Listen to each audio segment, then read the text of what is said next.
Lesson number 6, marginal to total analysis using integrals, marginal to total cost using integrals. हमने find क्या करना है, MC marginal total cost किसको use करके, by using integrals. तो उसके लिए हमें एक एग्जांपल दी गई है, वैल्यूज़ प्रॉपरली दी गई हैं, जो फार्मूला फाइंड करना है वो दिया गया है। तो हम इसे प्रैक्टिकली करते हैं। सबसे पहले हमें उन्होंने C dash is equal to 2e power 0.2q, C of f is equal to 90। हमने फाइंड क्या करना है, C इंटू क्यू। फार्मूला में दिया गया इंटीग्रल साइन e की power f of x d of x is equal to इसकी integration क्या होगी, कोई भी एक्सपोनेंशियल फंक्शन आ जाएगा, उसकी इंटीग्रेशन हम इस तरह से कर सकते हैं, e की पावर f ऑफ x और जो पावर है उसका डेरिवेटिव बटे में f डैश ऑफ x। उसके बाद हम क्वेश्चन पर आते हैं। क्वेश्चन में हमें C डैश ऑफ Q की इंटीग्रेशन करनी है और इसकी हमें वैल्यू दी गई है 2e की पावर 0.2q। 2 था कांस्टेंट, हमने इंटीग्रेशन से बाहर निकाल लिया। ये रूल हम पढ़ चुके हैं लेसन नंबर 5 में। कांस्टेंट इंटीग्रेशन से बाहर आ जाते हैं। उसके बाद हमने इसकी इंटीग्रेशन किया बाय यूजिंग फार्मूला, e की power 0.2q divided by power का डेरिवेटिव। पावर का डेरिवेटिव क्या आएगा, 0.2। Initial condition requires at q is equal to 0। हमने क्या करना है, जहाँ जहाँ पर q है वहाँ पर हमने q की जगह पर 0 पुट कर देना है। 10e की पावर 0.2 0 पुट कर दिया, q की जगह पर प्लस c, तो आ जाएगा 10 प्लस c। उसके बाद हमने क्या किया है, c of f is equal to c of 0।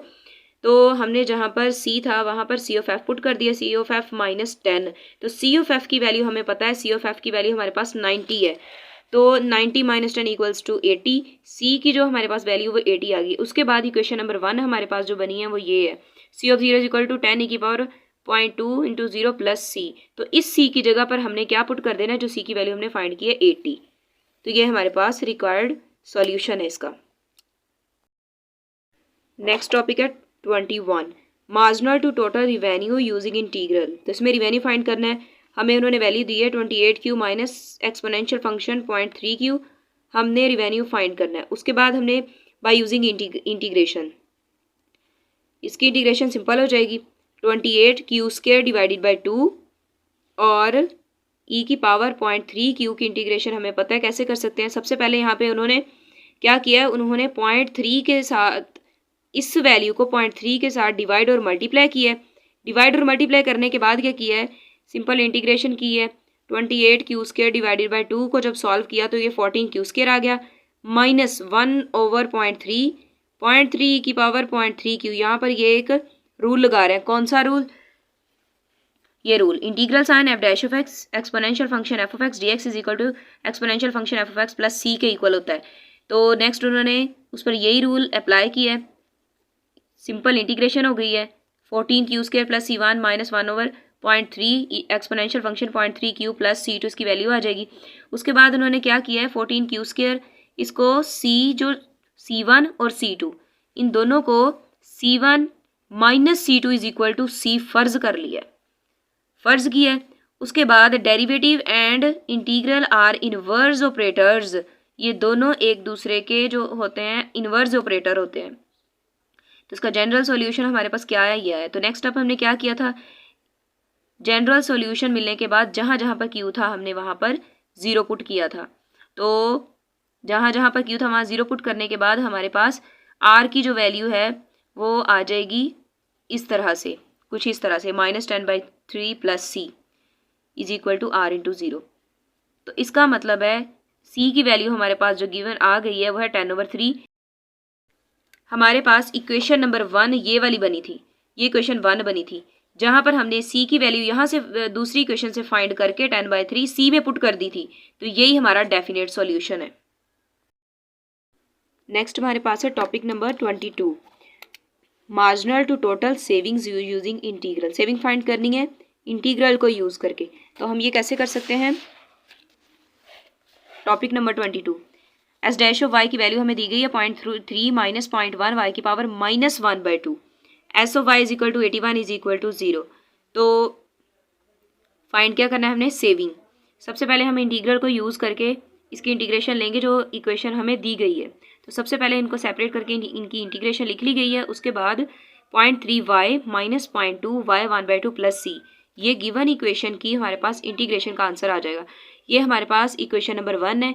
हमने क्या करना है, जैसे कि क्वेश्चन में हमें y = 81 दिया गया है, यहाँ जहाँ जहाँ पर y है इक्वेशन नंबर 1 में, वहाँ पर हमने 81 पुट कर देना है। पुट करने के बाद हमारे पास c की वैल्यू आ जाएगी -22.5। ये हमने इक्वेशन नंबर 1 में c की जगह पर 22.5 पुट कर देना है। छोटा सा क्वेश्चन है, इंपॉर्टेंट है, प्रैक्टिस कर लेनी है इसकी। नेक्स्ट है हमारे पास lesson number 7, marginal to total analysis using integrals, consumption function from MPC using integrals. Equations हमें दी गई हैं, हमने करना क्या है, जस्ट इसे हमने सॉल्व करना है बाय यूजिंग इंटीग्रेशन। तो कैसे कर सकते हैं, टॉपिक नंबर 24 है, एमपीसी हमें दिया गया है क्वेश्चन में 20 + 10/y³ 3/4 सी y = 16 = 420।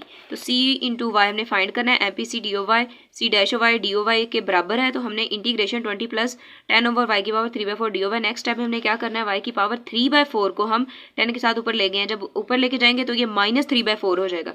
उसके बाद हमने इसकी इंटीग्रेशन की है 20y + 10 × y³ -3/4 की जब +1 करके हमने सॉल्व किया तो 1/4/1/4 + c आ जाएगा। उसके बाद 20y + 10 × 4 कैसे आया, ये जो 1/4 है इसको जब ऊपर लेके जाएंगे ये 4/1 हो जाएगा, 4/1। तो इसका मतलब ये 10 से मल्टीप्लाई हो सकता है, 10 4 = 40 हो जाएगा, और y³ 1/4 as it is + c। Next c y = 16 = 420, ये क्वेश्चन में हमें गिवन है, तो हमने जहाँ जहाँ पर हमें c दिया गया वहाँ पे हमने 16 पुट कर देना है। तो ऐसे ही किया है, जहाँ जहाँ पे हमें y दिया गया था वहाँ पर हमने 16 पुट कर दिया। पुट करने के बाद हमारे पास c की वैल्यू 20 आ जाएगी, ये हमने इक्वेशन नंबर 1 में पुट कर देनी है। यही हमारा सॉल्यूशन है।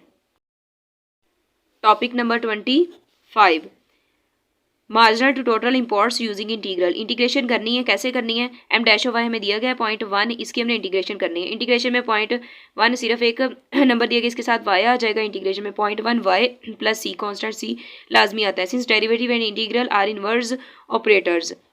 उसके बाद हमने क्या करना है, हमें उन्होंने खुद कहा y = 0 = 20। हमने जहाँ जहाँ पर y है इस इक्वेशन में जो हमारे पास आ गई है, जहाँ जहाँ पर y है m × y m × 0 हो जाएगा, 0.1 y की जगह पे 0, जहाँ जहाँ पर y था वहाँ पे 0 पुट कर दिया। उसके बाद हमें जो हासिल हुई है वो ये c की वैल्यू हासिल हुई है, c = 20। तो ये इस क्वेश्चन नंबर 1 में पुट कर देंगे 20। तो यही हमारा डेफिनेट सॉल्यूशन है फॉर इम्पोर्ट्स फंक्शन। नेक्स्ट है topic 26, marginal to total profit using integrals. Equation π × q = 100 - 2q हमें दी गई है। हमने करना क्या है, इंटीग्रेशन को यूज़ करके टोटल प्रॉफिट फाइंड करना है। इंटीग्रेशन की है 100q - 2q² / 2 + c, ये इसकी इंटीग्रेशन का आंसर हमारे पास आ जाएगा। उसके बाद हमने क्या किया, जहाँ जहाँ पर हमारे पास q था वहाँ पे हमने 10 पुट किया है। क्यों किया है, क्योंकि क्वेश्चन में उन्होंने हमसे कहा हुआ है कि when 10 units are produced then the profit is $700, is और नॉट। तो जहाँ जहाँ पर q था वहाँ पर हमने 10 पुट कर दिया, जिससे हमें हासिल हुई c की एक वैल्यू -200। उसे हमने जो हमें इंटीग्रेशन के बाद वैल्यू हासिल हुई थी उसमें हमने पुट कर देना है 200। यही हमारा सॉल्यूशन है। बहुत आसान क्वेश्चन है, दोबारा देख लें। फर्स्ट स्टेप में हमें इक्वेशन दी गई थी, हमने इसकी इंटीग्रेशन सिंपल की है। इंटीग्रेशन करने के बाद जहाँ जहाँ पे q था वहाँ पे हमने 10 पुट कर दिया। 10 पुट करने के बाद c की जो वैल्यू हासिल हुई उसे गिवन जो इंटीग्रेशन का आंसर हासिल हुआ था उसमें c की वैल्यू पुट कर दी। Lesson number 8, various economic applications of integrals. ये पहले भी मैंने आपको बताया कि ये जो चैप्टर्स हैं ना, मोस्टली जो ECO 607 है, इसमें इंटीग्रेशन है। सब्जेक्टिव ऑब्जेक्टिव जो क्वेश्चंस पेपर्स में आएंगे वो इंटीग्रेशन से ही रिलेटेड आएंगे, और वो मैं आपको लेक्चर्स में साथ साथ बताती जाऊंगी कौन सा क्वेश्चन इंपॉर्टेंट है जो करने वाला है और आपने करना है।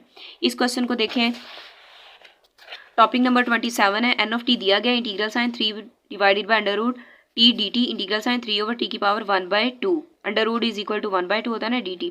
उसके बाद हमने 1/2 को पावर को इस पूरी वैल्यू को ऊपर ले गए हैं, तो ये नेगेटिव साइन साथ आएगा।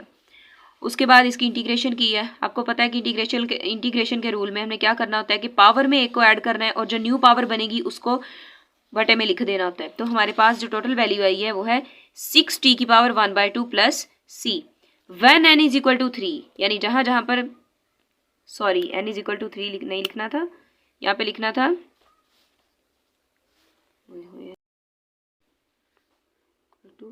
2। तो ये हमने फर्ज किया n = 2, 6t⁻1/2 + c जब हम इस वैल्यू में at T is equal to 0 put करते हैं तो हमारे पास सी इज इक्वल टू 0 आ जाता है। तो वहाँ पे हम लिख सकते हैं N into 0 is equal to C, यानी ये भी 0 है और ये भी 0 है। तो यहाँ पर ये n इंटू 0 जो है वो इज इक्वल टू 2 के है, ये हमने फ़र्ज़ किया है। उसके बाद हमने दूसरी वैल्यू जो फ़र्ज़ किया है t इज इक्वल टू 9, जहाँ जहाँ पर t है तो हमने वहाँ पर 9 पुट किया है, जिससे हमें n of 9 is equal to 20 value. Topic है 28, oil extraction analysis using integrals. Equations हमें दी गई हैं, t इज इक्वल टू 0 पर फाइंड करना है और इक्वेशन हमें दी गई है। A company begins it's extraction of oil from a newly discovered oil field at t is equal to 0, the rate of extraction measured in thousands of barrels per year। तो यहाँ पर हमें कोई वैल्यू नहीं दी गई, यहाँ पर भी हम फर्ज करेंगे। क्वेश्चन में देखें, टॉपिक नंबर 28 है। 28 में देखें, dn ओवर dt दिया गया है 30 t square minus 40 cube, t is equal to 0 में दिया गया है। हमने क्या करना है, हमने इंटीग्रेशन करनी है, इसकी डेरिवेटिव इंटीग्रेशन से कैंसिल हो जाएगा। 30 t क्यूब ओवर 3 इंटीग्रेशन की तो माइनस 4t की power 4 divided by 4 plus c. Cancellation के बाद जो हमारे पास वैल्यू आ जाएगी वो है 10t cube minus t4 plus c at t is equal to 0। ये क्वेश्चन में कहा गया है। तो हमने जहाँ जहाँ पर t था वहाँ पर 0 पुट किया, पुट करने के बाद c की वैल्यू 0 आ गई। उसके बाद हमने 4 साल ले लिए। ये जब पेपर में क्वेश्चन आएगा वो भी मैं आपको दिखा देती हूँ प्रॉपर किस तरह से आएगा, ये ईयर्स दिए गए होंगे, लेकिन यहाँ पर हमने फर्ज कर लिया n into 4 is equal to, जहाँ जहाँ पर t था वहाँ पे 4 पुट कर दिया, 384 आंसर आ जाएगा। नेक्स्ट जो टॉपिक नंबर 29 है वो भी तकरीबन इस क्वेश्चन के जैसा ही है। टॉपिक नंबर 29 में भी हमें एक इक्वेशन दी गई है, t is equal to 0, k into 0 is equal to 0 put करना है। ये प्रैक्टिकली देखें इस क्वेश्चन को। i into t is equal to 3 t की power 1/2, k into 0 is equal to 0, k into t हमने फाइंड करना है। तो इस वैल्यू की हमने इंटीग्रेशन करनी है। इंटीग्रेशन करने के बाद 2t की पावर 3/2 प्लस c हमारे पास जो वैल्यू ऑब्टेन हो जाएगी वो ये है। उसके बाद हमने क्या करना है, हमने जहाँ जहाँ पर टी है वहाँ पे 0 पुट कर देना है। इसमें करने के लिए कुछ भी नहीं है। टॉपिक 30 देखें। टॉपिक 30 में हमने क्या करना है, इंपॉर्टेंट क्वेश्चन है, ये आपने लाजमी तौर पे करना है। इसकी इंटीग्रेशन जब हम करेंगे, simply integration 100t minus 10t square plus C आ जाएगा। t is equal to 0 put करेंगे तो s is equal to c is equal to s into 0, यानी दोनों इक्वल हैं। उसके बाद हमने फ़र्ज़ किया है कि अगर 5 साल storage cost during 5 times interval the definite solution will become. तो हमने जहाँ जहाँ पर t था वहाँ पे 5 पुट कर दिया है, तो ये हमारे पास $250 इसका। इन क्वेश्चंस को देख लें, जब भी पेपर में क्वेश्चन आएगा तो उन्होंने ईयर्स या फिर बताया गया होगा।